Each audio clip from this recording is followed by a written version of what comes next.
kanisa deka ukujiru mungano wamboni nukode kanana ekanu makabokabanu haye kabajamo dawwattoota tajaajila TV Oromiyaa magaalaa Torontoodha akkam jirtan bagana gaanjiraattan isinin jechaadha haala biyya keessa deemaa jiru laalchisee haala Oromiyaa jechaadha har'aan tana keessummoota jijjimoo lama qabadde isinii dhiyaadheetiin jira inninis kan na buqqeesaa kuu kan dura obbo Damshoo Aliiti obbo Damshoo Alii namoonni baay'een ni beektanii warreen jalqaba qabsoo Oromoo keessa hirmaatanii har'aasitti jiran keessaa TV Oromiyaa magaalaa Torontoorratti yeroo adda addaa dhiyaatuudhaan akka qaama TV kanaatti qophii adda addaa yeroo adda addaatti nu waliin hirmaachaa ture. Kan obbo Damshootti aanee jiru namoonni baay'een beekuu dandeessanii obbo Badrii Abdooti. Obbo Badrii Abdoodha guddina miidiyaa Oromoo keessatti nama gahee sadarkaa olaanaa taphachaa as gahe. Radio Sagalee Bilisummaa Oromoodhaa tan jalqaba eegalamte. Tan sagalee Oromoo takkittii ta'uudhaan uummata Oromootiif yaaddoo bilisummaa sabboonummaa Oromoodhaan leellisuuf ol kaate warra utubee gaddaa'e. Sanii asittis miidiyaa TV Oromiyaa magaalaa Torontootii fi kanneen biraatis biyya alaa kana keessa jechaadha. Jalqabiinsa miidiyaa Oromoo kanarraan tana biyya alaa qabdu kana keessa namni hin gargaarin hin turre. abdachiise biyya urreetti agooge halkanii fi guyyaa abbana barbonni yaa keessummoota keenya afeerraa keenya ulfeessitanii bagana gaan dhuftan isiniin jechaadha mee dura obbo Badrii Abdoottiin isin deebisa daangaa Oromiyaa kana mee akkamitti laata galatoomi bisayyoo carraa kana naa kannuu keetiif yeroo jalqabaatii fi miti waan haala Oromoo irratti mari'achuun keenya haa ta'u immoo daangaa Oromiyaa nama hunda caalaa habeeku ummata Oromoo ummata Oromiyaa keessa qubatee fi olloonni keenya haqa daangaa sanni beekan haa ta'u malee sararamni daangaa Oromiyaa kuni bifa yeroo qabsoorra turamee fi ammallee itti jirrutti bifa lama dhiyaachaa jira. Mootummaan federaalaa Itoophiyaadha warri wayyaaneen biyya teenya weerartee qabattee jirtu kun kagarsiistu fi gama keenyaan sararamee lafa jiru garaagarummaa square kiiloomeetirii 200 qaba. Kun tahee odoo jiru daangaan keenya guddaa jennu daangaan Oromiyaa kun beekaa weeraramu jiru qarqara qofaaniimi walakkaanis nu weeraruma jiran master planning Finfinneedha. Bidaangaati Oromiyaa muranii bakka lamatti addaan hambisanii xiqqeessu. Ammaan tan harkaan qabu kanatti dhugaas deebinu daangaan kun cab'iinsi amman jalqabne yeroo dheeraadhaa fi deddeebi'ee dhufaa ture yookaan xiqqaate eega wayyaaneen qabatte qofa amata 10 deeme. Yoo duubachi deebine bakki har'aan tan Oromoon irra jiruu fi bakki amata 50 dura irra ture. Garaagarummaa guddaadha qaba. Sanundi ka jirutti ta'ee haalli har'aan tan nu mudate kuni uummata Oromoo walakkaadhaanis daangaa gama alaa jiruunis bahaa fi kibbaa qofaa miti. Gama kaabaatiinis dhihaanis akkasuma weerarra deemu jira. Haa ta'u malee yeroo dheeraadhaaf deemaa ture hara bahaatii fi kibbaa bahaatiin deemaa ture kuni bifa akkamma isaan jedhanii walibbu'insa janiin isaan walibbu'insa namoota odoon tahin yookaan tiifattee yookaan hawaasa lameen uummata Oromootii fi uummata Somaalee obboleeyyan keenyaa odoon tahin qaceellumatti itti yaadamee maallaqni guddaan biyya Awurooppaatii fi biyyoota adda addaa irraa raabsamee kennamee leenjii sadarkaa olitti fudhatamee daangaan kun qoftiin odoon tahin Oromiyaa fi uummanni Oromoodha. Akka dhabamutti hatti yaadamee qophaa'eedha. Wanni inni fiduuf taa'u warra nu weerare kanaafis dhumarratti maali irratti dhufna. Haa ta'u malee daangaan kun dhugaa cabu namoota kumaatamotaatu lafa isaanii dhabe manni isaanii gubatamee buqqa'aa ture. Miidiyaa irratti dhugaa takka dhiyaachaa ture. Haa ta'u malee uummanni kun har'aan tana bakka dur jirurraa buqqa'eeti hanqaa dachii Oromoo handhuratti ol deemu jira jechuudha. Dhuman qabu. Oliinis gadiinis gamoo hundaan waliin dhiphachaa deemu jira.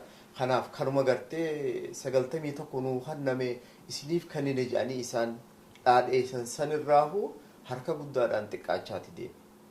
Kun akka jirutti tahee weerarri amma deemu kun daangaarra deemu jiru kun namootiin warri miidiyaan Tigreetii fi sanirraa fudhachuudhaan namootii wal jalaa qabanii waliin bu'iinsa jedhanii oofan kun kan suduudaan uummata Oromootii fi uummata Oromiyaa guutuu dhabamsiisuu fi lakkoofsa isaa xiqqeessuudhaan qabeenya isaa barbadeessuudhaan uummata kana rakkoo guddoodhaaf saaxiluudhaaf yeroo dheeraatti yaadamee irratti hojjetamee bobba'aa deemu jirtu jechuudha. Kanaaf daangaan keenya kana jennee har'aan tana himuudhaaf geessanii nama agarsiisuudhaaf kabijjaawullee ta'uu baatu uummannoonni ollaa keenya daangaan keenya eessa akka ta'e ni beekanii uummanni Oromiyaa daangaan isaa eessa akka ta'e ni beeka.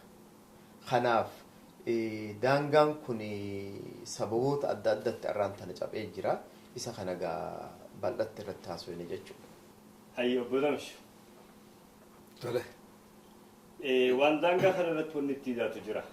Sun kaaffii lamadaatiin dabarre. Bareedaadha. Dursee galatoomin siin jedhu boosayyoo. Wanni daangaa ta'e maqaa jiru huni ta duraati warra fedhii adda addaa qabuutu bakka tana walitti ga'e. Dubbii lammaa dubbii daangaa qofa osoo hin ta'in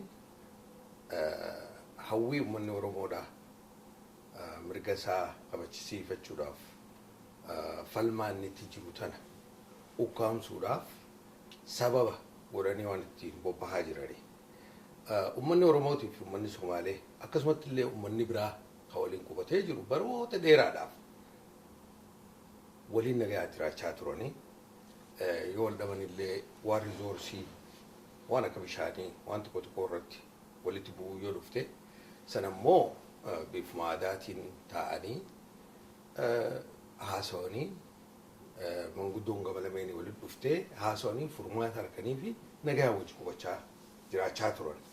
Tanamma taa'aa jirtuun wanna karaa bahaatiin inni taa'aa jiru kuni warri mootummaa TPLF abdiilee faadhaan lafa gabbattuu sana qabachuu ni dandeessa jechuudhaan qawwee ittiidhanii namicha machaawee wareeree jiru kana liyu poolis jaaranii fi qopheessanii fi uummata Oromoo irra duulchisaa jiran jechuudha. Inni kun lafa babal'ifannaa hawwii isaan qabaniif har tokkoon isaan hawwii isaan qabanii lafa babal'ifachuu abdiilee jalatti warri ijaarame cuftiru gara biraatiin immoo mootummaanis akeeka biraa qabdi jechuudha. Egaa kanaatu walitti dhufee dantaa gama lameeniitiin uummata Oromoo irratti roorroon adda addaa gaggeeffamaa jirti jechuudha. Hayye mee asumarratti osoo asirraan fagaanne mootummaan takka diktaatara ta'e dimokiraatawaa ta'e biyya nugusaan bultu ta'e waan takka wal gidduu qaban uummata takkaafu biyya bulchaa jiran keessatti waa takka wal gidduu qaban tun nagaa tasgabbaawaa akkachuu biyya takka keessatti mootummaan Tigreedhaa tan amma aangoo qabattee jirtu wanni kana gootuuf maaliif? Mootummaan tuni mootummaa sirnaan dhuftee jaalala uummataatiin dhuftee biyya tana jirtuu miti. Dheengadda dhufanii meeshaa gurguratanii irreedhaa cabsanii biyya qabatan. Eegas boodallee filmaataan dhuficha isaanii sargaasifachuudhaaf yeroo adda addaatti tattaafataniitu uummanni filmaata godhatees uummata dhoorkanii karaa filmaataanis dhibbaa dhibbatti muummuwatee jedhanii dhiyaachaa jiran. Wanni xumbeetaa maal yaadachiifti seete danta dhabiinsaatii kaafte kuni bu'uura qabsoo bilisummaa Oromootii fi gaafii taatee waggaa hedduu kana mootiin nama gaafatanii isin Itoophiyaa moo Itoophiyaa mitii gaafii jettu saniin nama geessiti. Uummanni Oromoodhaa takka akka Itoophiyaan lakkaawameen beeku mooraa qabsoo bilisummaa Oromoo tana keessa warri karaa dimokiraasiitiin Itoophiyummaa deebinee guutuu harkannaa warri je'ee hawwuni jira. Isaan sani bal'aa ibsuu danda'u maaliif mootummaan dhuftu hundinuu uummata Oromoo kanarra horrifti lafuma isaa irratti qabeenya isaa irratti tana kana jeegaan bira dabru. Talammee isaadha dubbiin jabduun dhugaan roorroon tun guddoon deemtuuf naannoleen tuni naannoo qabsoon bilisummaa Oromootti eegalamte bakka irra guddaa humniti irratti bobbahee dha'u jiru. Talammee isaadha ummanni Oromootiif ummanni Somaaleedhaa obbaleeyyanii haala roorroo biyya keessaa ka'ee sossoo'insa ummanni Oromoodhaa roorroo tana didee fincile kana ummanni ollaadhaa wajjiin mararfatanii rakkoo isaanirra geessurraa cunqursaa isaanirra geessurraa akka waliin dhaabbatanii wajjiin diina kanan kuffifne isaan kana duwidaa fi garaa walitti godhuun yaada biraati. Kana birachi dabree immoo ummanni Oromoodhaa haala amma jiru kana keessatti kara qabsoo hidhannoodhaa filannoo godhatee deemuun oolu sababaa jiruuf miidiyaa isaaniitiin biizii nama godhuuf qofa odoon ta'een ummanni Oromoo biyyoota obbaleeyyan keenya ollaa kana keessa qubatan buqqaafamanii akka karaa yookaan reeqicha tahanii qabsoo tanan gargaarreef dhelliyyanii keessaa baasuu irratti waan xiyyeeffaterraayi. Tasadeessaa sossoo'insi guutuun biyya keessatti irra deemaa jiru mootummaa tana sossoosee iddaan buqqaasu jiru kuni akka yaanni kun isaanirraa achi deebi'ee daangaa irratti yaaduu qofa irratti Oromoon haala isii mudatte kana harka qullaa qawwee hin qabne diina dura dhaabbachaa kan jirtu kana sodaadhaan if bir'atanii mootummaa tana jala dahoo barbaadan yookaan immoo namoota afaan tolfatee deema yaa'u akka lammaa kana jalatti baqatee ummanni keenya jilbiifatee akka harka kan nu goosisuudhaa fi gabaabumatti. Isa kana bira dabree immoo fakkeenyaaf isaan ammaa rakkina kana ammaas akka waan isaan furuu deemanitti ifiif rakkina uumaniiti ifumaa deebi'anii furmaata rakkina kanaa nuu isinii qabaa laan nuti wanni gaariin isinii hojjenne kanaati hoottaa nu jala deebi'aadha. Kar tokkoon hawwachuudha uummata Oromoodha kan isaan dura dhaabbate hangarra. Warri har'a isaaniif dura qabanii deemanii akkuma reeffu tuqametti lammaafaadha. Weesii jiran isaan dila 2007 gaafa anniiyya keessa jalqabamerraa uummanni anniiyyaa buqqa'ee iyyatee alatti waraabessi ilmaan nyaatee jalaa. Gaafa san caccanii taa'aa turan. Inumaatu gaafa dirree dawaatti walgahiin godhamte walitti dhufanii taa'anii manguddoo lameen walitti fidan. Lakkii kuni lola wali bu'iinsa uummata gartee tiifatteeti daangaarra jiru malee burqaan qofaa ganne eblaa fi agayyaa hanga ilmaan dhiihee abdachiisee biyyaa.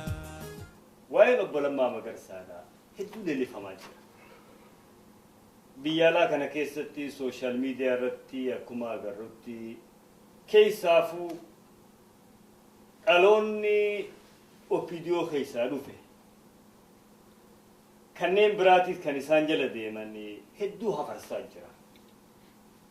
Sabboonummaa isaa inninis biyya keessatti ammaan tadhaluu kanatti as bahee TV irratti lammada hin cabnu humna biraatiin nu dhawaa jira jee dirree dubbachaa jira. Mee ji'uma torbaanuma sadii dura waan Lammaa Magarsaa jee if duuba deebinee yoo laalle waan amma dubbachaa jiruun kan wal faalleessu. Dhugumaan mee obbo Badri Lammaani sabboonummaan raaka'eetii itti dhagahameetii haasawa kana haasawaa jiramoo waan saganteeffamee jiru. Lammaa Magarsaadhaa. Lammaa Magarsaa maali gaa? Lammaa Magarsaa bar yeroo fideemi warri hedduu isa dura deemi warri waan jajjabduu dalage. Dheengaddumoo Muktaar Kadiir ijoollota keenya warra fixe galatoonfate waraana ol aanaa jee waan nin godhiniif hin jiru inni isinuma deemi. Warri isa duree turees akkasumatti isaan faarsanii yaa'an. Bar Lammaan silaa yoo Baqqalaa Garbaa arraan tana karchallee jiraate inni silaa lafa jalatti hidhamuu qaba waan juu kanaan.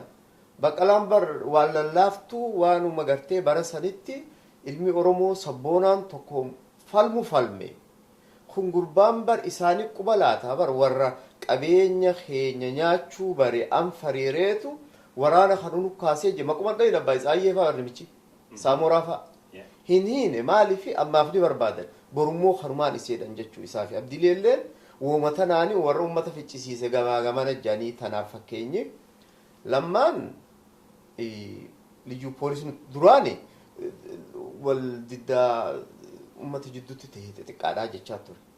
Sambooda weerara daangaatii wali bu'iinsa waan jiru fidee cinaqsa dhaqetti akkuma tireefu jette sanii arra booda dhiinii ilma Oromoo tokko gadi naqamu jedhee kakateechi deeme guyyaatti aanu weeraritti fufee jechuudha qaqqabiidha. Nama jallaaba duratti gartee loon namaa qaqqabee babbareedaa keessaa filachiisu uummata keenya akkas godhee jechuudha.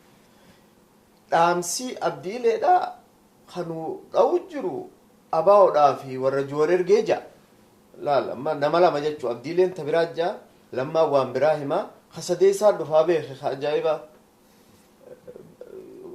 Itoophiyaatti piraayim ministeera kajaniin Hayilamaariyaam maal je milishaa Oromiyaatii fi milishaa Somaalee kililii wal dha'u jiraa je amma jara lachuu naqate jechuu itti gaafatamuun jira lameen gaafa isaan gorroo barbaachisetti ableen duruu qaramtee jechuudha.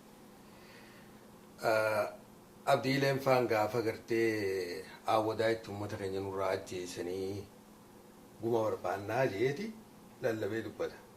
Mee dhuguma laal. Uummanni Oromoodhaa kanuma gartee abdiileen faan godhan haa laallu liyyuu poolisii godhe Boorana dhaqanii dhawan Gujii dhaqanii dhawan Baale keessatti nama dhawaa ajjeesaa ba'an.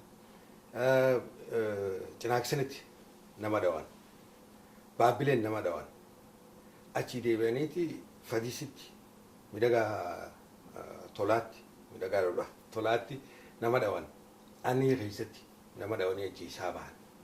Yeroo Oromoo kun gumaan qabu maatu lammaa afaan cuufe gumaa Oromoo uummata Oromoodhaa hadhuumu kana eenyu ajjeesaa jira. Dubbachuun hin danda'amu kana dabiraati. Lammaanfaan ihaadii keessi jedhanii beeke. Qajeelfama qaban. Akkaataa itti bobba'an qaban. Achi keessa wal qeeqaniiti waliin haasawanii marii godhatanii tarkaanfii fudhatanii gabbobba'anii deeman. Lammaatu ihaadii san diigaa jiramu. Moo akkanumatti ifuma isaatiin haasawaa jira. Yoo ihaadii keessaa gabba'u kanaatu baheetuma mul'achuudha. Yoo amma achi keessa jirutti immoo lammaan kanuma gartee TPLF'n bobbahee deemu waan biraa ta'uu hin danda'u. Haasawni inni haasawu wal dhabaa deema. Yeroo yerootti wal faalleessa. Waa tokko qajeelchuun fedhe beektaa Budamshoon verjinii jarri himatu san akka jirutti himeefi akka nuti ilaallu akkaan ilaalutti odoon ta'in inninis akkasitti ilaalu ni beeka. Ihaadig jaarmeenii afurin seenne TPLF'umaa jira. Isaantu tottolfate. Jara tottolfatan kana inni kabajaatti godhee akkuma isaan himatan sani kaayeef namni keenya dogoggoruu hin qabu. Maaliifi gaa hedduu beektaa namni akkasitti fudhata literally dubbiin sanii miti. Warra isaan tottolchanii jaarmeenii tokko jira ihaadigii fi TPLF tokko qajeelfamaatti kan nama jara kaanumta. Namootiin isaan keessa jaarmee kana keessaa bahanii biyya alaa tana dhufanii ragaa bahanii fi warri akkanatti beeynuusi akka qajeelfamni ichi oliitti dhufu. Galgala kan akka dhageenyutti liyyuu poolisiin weerara akka irraa dhaabdu ummanni Oromoo ammoo opiidiyoon jechaadha gumaa akka kaffalan warra wadaa keessa du'eef ka jedhu arda galgala kana dhageenyu. Namtichi deengadda dirree keessa dhaabbatee TV irratti kan dursiisaa jiru qaama biraatti arra booda hinduunu nuti Oromoon mirga keenyaaf falmachuu qabna jedhee dubbatu. Kan ammoo arra nama dila dhumeessan kumaatamaan ka buqqee qabeenyi uummataa saamamee warra ama 35 achi dhalan kan jiruu isaatii keessa jiraate hunda arihanii qabeenya saaman kanan gaafan. Arraan tana wannin kana dubbadheef namni Oromoodhaa biyya keessaa fi biyya alaatti arraan tana Magarsaan sabboona jechaa sabaa jira. Hubannoonni nama Oromoo kun keessaa fi alatti hagam takka dhiiroo waan kana gajjala gabboonni ilaalaa jirani. Gumaa gumaa kafallu durbeeta dhiiga waliin lakkaawwanna.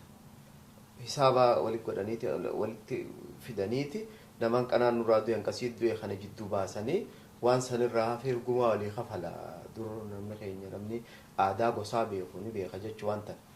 Uummanni Oromoo uummata Itoophiyaa guutuu amma meeqa jiraachisaa hunditti baqachaa bahe namni gumaan nurraa kafalu kabiraan jiru. Gumaan kun bakka inni deemuuf maallaqoota biyya alaatti walitti qabamee fi kabiyyoo walitti qabame sanii abdii ileedhaaf kan nuuf deemama. Mala gartee duraanii qaceello laal Tigreen hundaahu hisaaba dhoyti yoo kana goone kanaa dhufa yoo kun dhufe sanii dhufa jedhanii maalifi gaafa weerarri daangaarratti tahee uummanni keenya manni isaa gubatee dargaggoon teenya ajjeefamtee manguddoon deemuu hin dandeenye tuni hararra kuftee gaaftu daangaa keenya san kabachiisuuf namni hundi kanatti keessaa warri kalammaa kunfaan yookaan warri biraatis martifatanii ka'in arra ummata isaa keessa baqate uummanni Oromoo hawaajjira OPDOtirraa hanqa daldalatatti waan qabuun sabbatarraa hiikatee odoo bira dhaabbachuu jiru kana irra caalaa hafarsuun barbaachise uummanni Oromoodha hidhatee daangaasaa kan eegamne barbaada mareefuun tana jettanii paarlaamaan TPLF taa'ee uummata Oromoo hiikichiif doggaa jedhan qawwee qabuu barka biraati keenya qawwee maal qaba Oromoon takkaa akka hidhattu hin hayyamamneef Sambira dabree bar poolisii Oromiyaa qawwee irraa guuraa turanii bar milishaa naannoo eegu dur jedhanii kaa'anii qawwee irraa guuranii jiran qullata ta'a. Qawwee bubuutuu takka taafte ta'u manni keenya ofirraa deebisuun ta jeelummaa fi gootummaa uummata keenya irratti hirkachuudha. Uummanni ofirraa dhawee deebisu tana afaan wallaaluurraa tariifuu meeshaa biraatu duuba jira jechuurraa gartee maaliif waan ergan beekan. Waraana kana akkatti leenjisan beekan. Waraana jabaa waraana Al-Shabaab yoo dhufe ni deebisa jettee Ingilizii fi Ameerikaan irratti amantee leenjifamee baajanni bahee fi ichi taa'aa ture kan. Waraanni kun uummata keenya harka qullaa jiru ka isiin beektu hiikachiiftee qullaa dura dhadhaabde kun qudurummaan ifii itti buutee akka lola gaafa badriisan malaayikaa wajjiin loltee uummata Oromoodha. Jarri kun ugaa battisaa fiigu federaala jidduu dhaqanii irraa dhaaban. Amma balaan tun maali jettuudha. Namni haqa fi irratti ugaa lolu. Biyya fi irratti uummanni Oromoo feezii lammeessaa irra gahe. Dur nama Oromummaa irratti dammeessuudha. Jalqabni. Amma Oromiyaa beeka. Durii si wallaalle. Ammoo Oromiyaa ja'ameeti bakka teesseef sanu bahaa dhihatti. Kaabaa kibbatti daangaa isaarra falmachuuf du'uuf dhiiga isaa gannaquuf qophii ta'uu argan. Awwadaa itti nama 12 nama 40 meeqaa jedhanii lakkoofsa adda addaa garaagaraa himamaa jira. Awwadaa nama achitti awwadaa bilbilee fira achi keessa jiru gaafatee guyyaa hiriiraa sana hiriira keessa jiru irraa yoo dhageesse bakka hiriiraa sanii nama tokko qofa. Isaan shukutii baafate qawwee waan itti qabate nama tokkicha san qofa kadhaawamee argan. Nam tokko nama du'e kaan hin agarre. Hay uummanni biyyaatu hin agarre. Reefkisa galgala dhufee guyyaa dhufee namni arge hin jiru yeroo san ittiin agarre. Jaameetu warri biyyaa nuti hin agarree nama ajjeeses nama dhaawaa tures hin agarree jedhan. Eesaahi nama 12 kana fudhatanii dhugoomsanii haasawan ta duraati. Qormaanni yoom godhame. Eenyu jala deemee jarri san ajjeefamu uummataan ajjeefamu eenyu adda baase. Wanni san qormaanni osoo hin godhamin ajjeesame jedhameetuma uummata ta duraa uummata naannoo san jiru hawwata akka jirutti hidhan. Amma yeroo ammaatti cufanii nagada dhoorkanii wanni dalagaa cufaa wanta godhanii uummata hidha guuranii fixanii jiran naannoo sanii uummata hedduu hidhan. Efa waan gumaa sanii fi deeggarsa kaafne.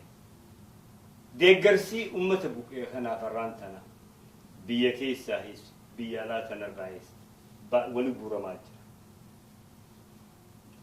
Garuu alagaalleen deeggarsa kannaa jirti amaarinis kuma 500 kannena ammoo baankii Tigree sanitti hin galchinu jedhanii nuti warri ala kana doolaara kuma 100 meeqa walitti qabe kun baankii Tigreetti wanni galchinuuf maaliifi maalleen kun ummata saniif gahuu dhiiroo wanni irra abdannu jira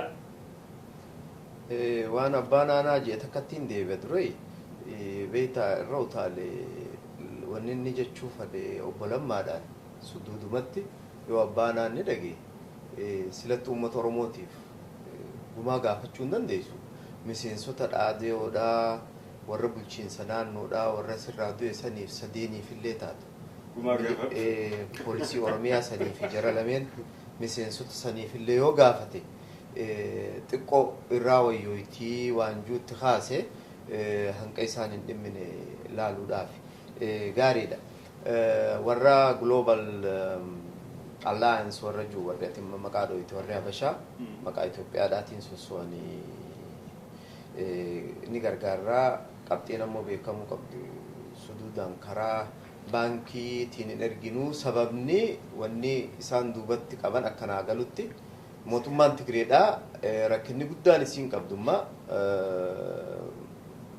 foreign currency dha maallaqa alaa hattiin meeshaa lolaatii fi meeshaa waraanaa sanbira dabrees meeshaa ittiin nama basaasan uummata Oromootiin ittiin fixan itti alaa galfattu maallaqa harka qaqallate so inni san isaan harka seenuun qabu dhaqeeti biyya teenyatti nama keenyaan ittiin fixanii waanjuu jala kaayan tabiraa beektaa maalleen immoo liqabamuuf deemu kun balaan inni fiduuf ta'u torbaan 2-3 booda maallaqaan nyaadhamee jechuun dhufa haalaa kunis saniini wallaaquuf ta'a kachiitillee ummanni keenya maaliif gargaaramaa miti ummanni keenya suduudhaan gargaaramuu qaba ammoo akkaataan itti gargaaramu karaan ittiin gargaaramu waa lamarraa fagaachuu qaba tokko hard currency mootummaan Tigreedha maallaqa doolaara biyya alaa harkachuun qabdu isa sayyoo harkattee ummata keenyaan itti fitti deebi'een nu gaagaa lammeessaan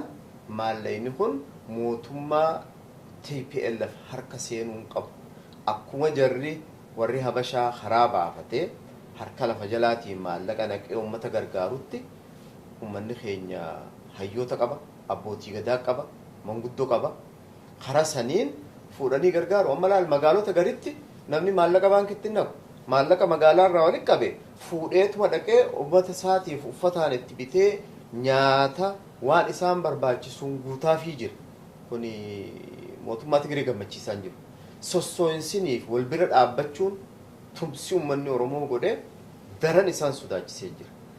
Taduraan akka laalutti laata maaleenummaan sun uummata Oromootiif gargaarsaaf dhaqaa jettu gaaffiidhaan hin qabu.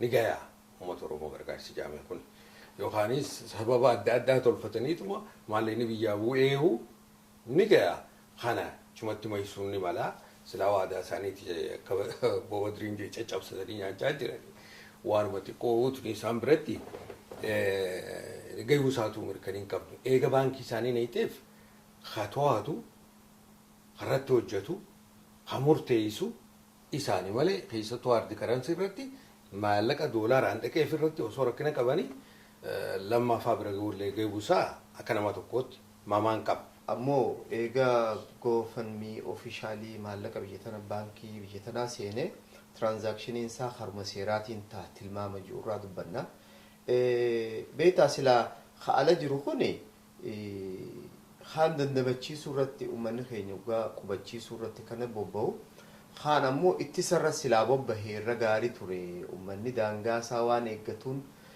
warra daangaa san eegu san gargaaruu bira dhaabbachuu irra silaa bobbahee haalaa kun waan kabiyya keessaa godhuu hin dandeenyeetu san tanitti godhuu hin dandeenye warra baqatee dhufe kana qubachiisuudha sannuuf rakkoo maaliif halaala waan jirruuf wanni nuti erginu hundinuu waan diinaa harka seenuuf kabiyya jiru immoo kadaangaa ittisu saniif waa godhuu hin danda'u basaasaa keessa guutuudha nuti haala jirru kun immoo miidiyaa wayyaaneetii fi warra isaan social media irraas kaayatanii nutti wacuu dhaggeeffannee gama tokko qofa luuccooyne horii harka isaanii daneenu namni kun silaa xiqqoo itti rakkoon tun furmaata akka harkattu ummanni san silattuu waan isaan qaban amma irraa hiikufuu deemanii ummanni kun akkamiin firraa dhoorka akkuma firraa dhoorkuu daangaa sanirra gargaaruu qabna jiruurra silaa bobbahee gaariidha yaadni keenya silaa gama sanitti deebi'ee horii erginullee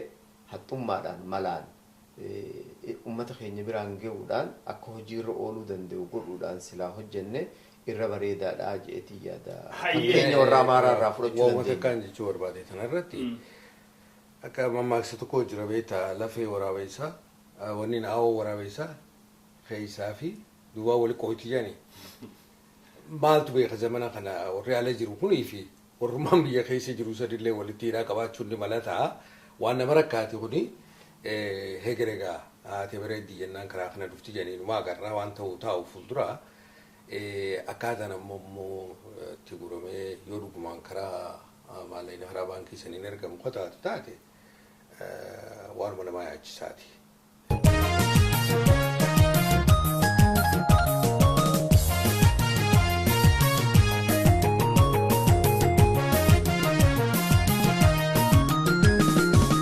Burqaan kuufaa ganni eblaa fi agayyaa hanga'ee mandihee abdachiisee biyyaa.